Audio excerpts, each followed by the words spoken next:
This Family Life News podcast is made possible by the support of listeners like you. Next on the 5 o'clock report. We'll work through it. There's no other choice. They will not do it. Chuck Schumer will never vote for that. It's a disaster for Democrats. At the end of the day, New York is not the nation. That's not a Democrat. That's a full-on lunatic. Now, let's go to the newsroom. Capital Conundrum. Good afternoon. Thank you very much for joining us. I'm Mark Webster. What began as a scheduled ceremonial signing of a bipartisan bill in the House instead became a standoff over a particularly partisan bill, the so-called SAVE Act. President Trump bailing on that bill signing in favor of apparently taking Republican senators to the woodshed over their failure to advance the SAVE Act. Ohio Republican John Husted. The president feels strongly about things, but we'll work through it. There's no other choice. House Speaker Mike Johnson. The only path, I think, to get that done, because you're never going to get 7 Democrats to join 53 Republicans in the Senate to do that. They will not do it. Chuck Schumer will never vote for that or release any Democrat to do it. You have to put it on a reconciliation bill. Senate Majority Leader John Thune has said he doesn't have the votes needed to pass the SAVE Act in the Senate. Republicans and Democrats alike buzzing today about what happened in the New York primaries yesterday, as 3 socialist-leaning Democrats backed by New York Democratic Socialist Mayor Zohran Mamdani all won. New York Republican Mike Lawler. It's a disaster for Democrats. They took out very progressive Democratic members in favor of socialists. Connecticut Democrat Richard Blumenthal. At the end of the day, New York is not the nation. What's happening in New York will be really irrelevant by the time the election's in November. Maverick, Pennsylvania Democratic Senator John Fetterman tells Fox News. And they're going to send them here to Congress. Someone who wants to abolish our border and abolish prison. That's not a Democrat. That's a full-on lunatic. I can't imagine, this is the kind of model that we're going to win real elections. Mamdani says he's not worried about Republicans highlighting the socialist candidates rising through the Democratic Party.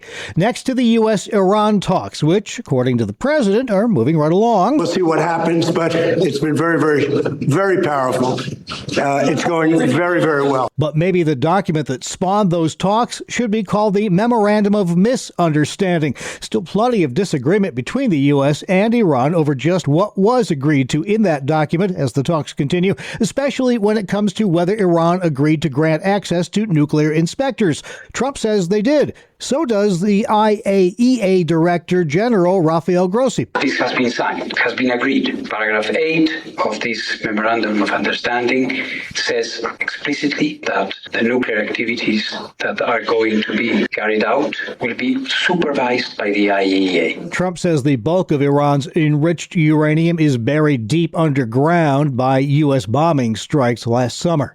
The U.S. Supreme Court expected to release some bombshells tomorrow as they near the end of June deadline.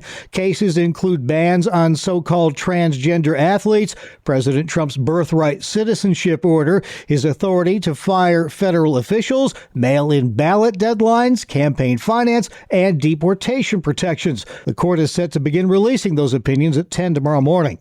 The end of the line for a troubled Christian summer camp, Camp Mystic, the historic all-girls summer camp in Hunt, Texas, filing for Chapter 11 bankruptcy nearly a year after catastrophic floods. The flooding killed 25 campers, 2 counselors, and the camp's director along the Guadalupe River. The filing comes as the camp faces multiple wrongful death and negligence lawsuits, with families alleging the camp failed to evacuate despite hours of advanced storm warnings. A new Texas legislative report released this week found major safety and evacuation failures by camp leadership. Camp Mystic listed over $10 million in debt, and it's unclear how the bankruptcy will affect the ongoing civil cases. I'm Monica Nelson. Well, if you're looking for some midsummer heat, head to Europe. Millions across the continent are sweltering right now. Scorching temperatures are gripping much of Europe. From Paris to Madrid to London, locals and tourists are scrambling to stay cool, lining up for fans and turning to famous fountains to beat the heat. NBC's Danielle Hamamjian, but if you don't want to take her word for it,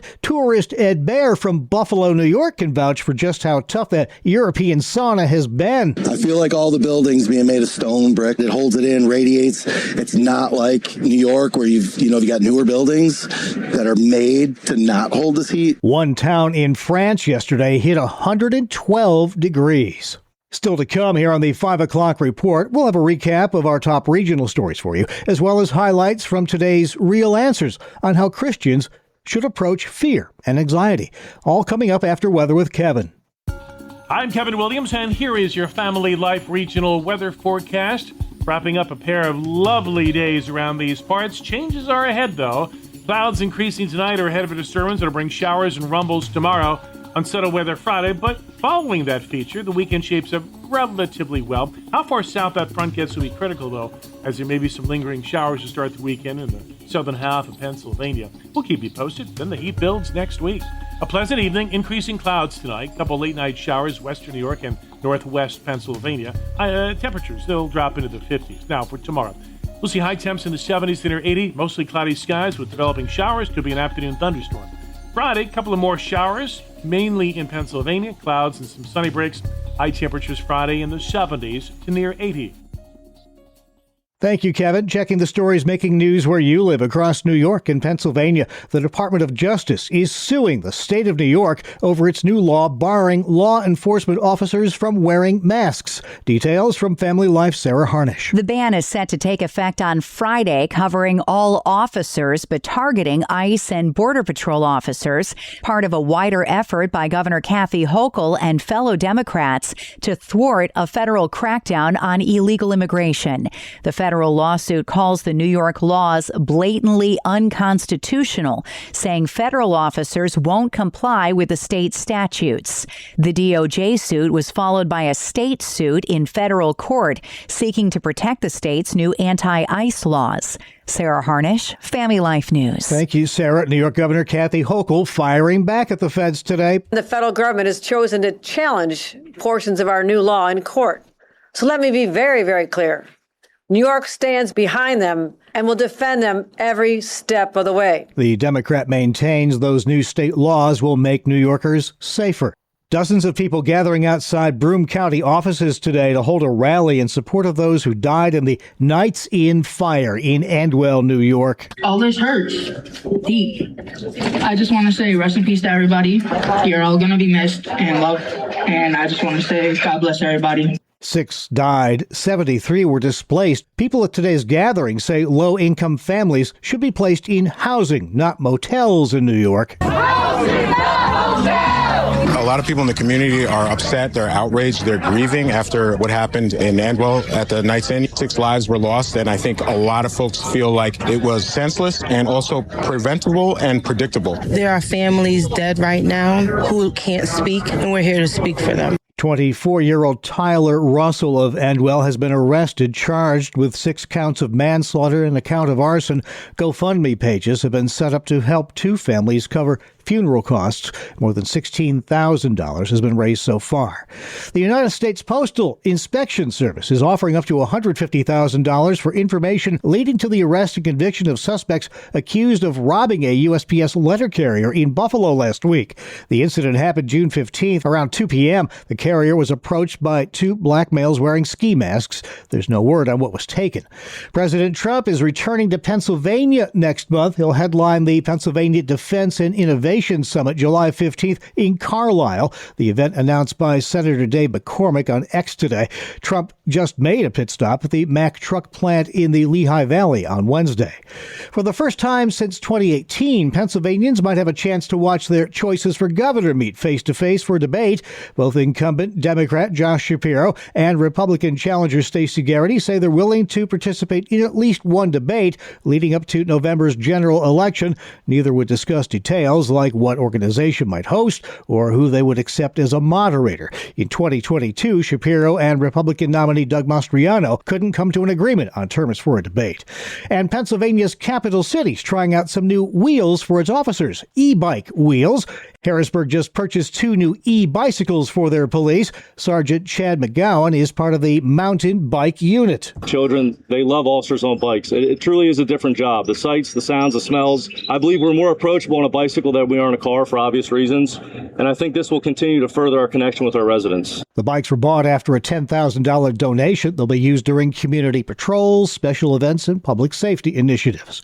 Up next, highlights from today's edition of Real Answers. This week, I spoke with licensed mental health counselor Christopher Anderson about how Christians should approach fear, worry, and anxiety, feelings we all experience to one degree or another, and about which Scripture has much to say. It just seems like every day there's something else that society, secular society and the media wants us to worry about. And I would say that most Christians are well aware of the fact that the Bible tells us not to worry. But the big question is, when it feels overly burdensome, what do we do to deal with it? As Christians, it almost feels like sinful to worry or have anxiety, but that's not really the case, is it? We want to make sure that we're not taking that admonition from God and the fact that we can experience anxiety or worry as a judgment from Him. He wants us to obviously turn our eyes, especially our minds, and focus our minds and our hearts and our thoughts on Him and His truth. And I want to make sure that I'm very clear about saying too, with regards to anxiety and we'll say concern, is that there is a proper place for it. Just to give you an example, if you are a student and you have a large math exam coming up,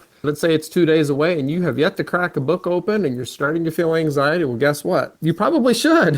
That anxiety is trying to prompt you to actually do what you need to do. Mm-hmm. So anxiety, the problem is when anxiety becomes out of control and is at levels that are not warranted by a set of given circumstances, and that's when we get ourselves into trouble. Mm-hmm. And if allowing that to continue can actually obviously create patterns and can create habits and can create the system, that we're wired to feel anxiety at certain times to keep us safe and to prompt us for action. But when that system is becoming overloaded and it's firing at times that it shouldn't be, that's when there's an issue. That's kind of what we're talking about today. I kind of lumped in fear and anxiety there. Not really exactly the same thing necessarily. Not necessarily, depending on how we handle it, but they're very closely related. Anxiety can be over attention to a particular belief. And then this is when I have clients, this is what I do to try to assess, where are those belief connections? People come into my office and they say, Chris, I've got high anxiety or I'm very depressed.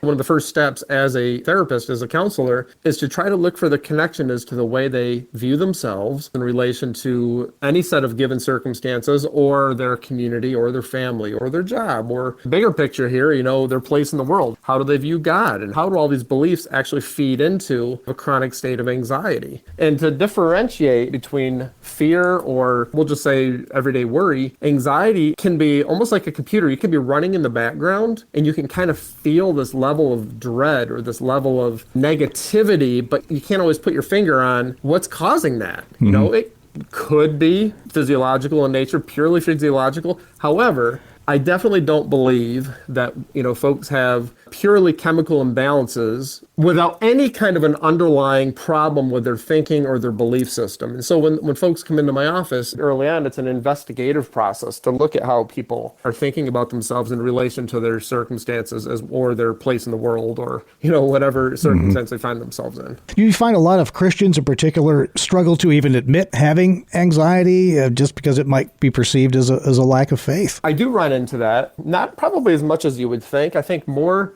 folks of faith don't like the idea of taking a medication. It's always good, I think, to try going to a counselor first and trying to work it out that way. Sometimes people's anxiety is so extreme and so debilitating that if you can kind of rein it in a little bit first in conjunction with counseling, it can really be incredibly helpful. And again, it doesn't mean that it's a cop-out. It doesn't mean that your faith is weak, but it can be a useful tool in helping you to get to the bottom of it. Highlights from today's Real Answers. You can hear the entire feature and all of our Family Life original news features at Apple Podcasts, YouTube, Spotify, and FamilyLife.org. This is the 5 o'clock report on Family Life. What happens when desire goes unchecked? Hi, I'm Rob West with another Faith and Finance Minute. In 1 Kings 21, King Ahab had power, wealth, and a palace, yet he became consumed by one vineyard he did not own. When Naboth, the owner of the vineyard, refused to sell it, Ahab sulked and he refused to eat. But the story didn't end there. Ahab's wife, Jezebel, arranged Naboth's murder so he could take what he wanted. That's the danger of coveting. Coveting tells us peace is one possession away. It turns our eyes from God's provision to someone else's portion and blinds us to the truth that none of it belongs to us in the first place. When we embrace the truth that God owns it all, envy loses its power power to promise what only God can provide. Discover the best Christian financial articles, podcasts, and videos by visiting our website, faithfi.com, or by downloading FaithFi, Faith and Finance from your app store. Thank you, Rob. Finally at 5, here's a little bit of Keystone State trivia for you. In Pennsylvania, are there more municipalities that end with ton, ville, or burg? WNEP interviewed some Eastern PA residents to get their guesses. Bergs. There's more Berg. Yeah. Stroudsburg. Yeah. Pittsburgh. Bloomsburg. Sure. Do you think it's the Bergs? I think it's the Bergs. I'm going to go with Berg because I went to Bloomsburg University. I'm going to say Ville. Ding, ding, time's up, pencils down. Apparently, ton, which is a shortened version of town, is the winner. There are more towns than villes or burgs in Pennsylvania, 177 of them with that name to be exact, including Allentown and Hazleton. I could go on, but we don't have a ton of time. That's the world we live in for Wednesday, June 24th, 2026. Thanks again for joining us. I'm Mark Webster, Family Life News. Thank you for listening to this Family Life News podcast. If you've been encouraged by what you've heard, please share it with others and click the subscribe button to automatically receive future episodes. Family Life is a listener-supported ministry. Podcasts like this are made possible by your financial partnership. Find out more at familylife.org.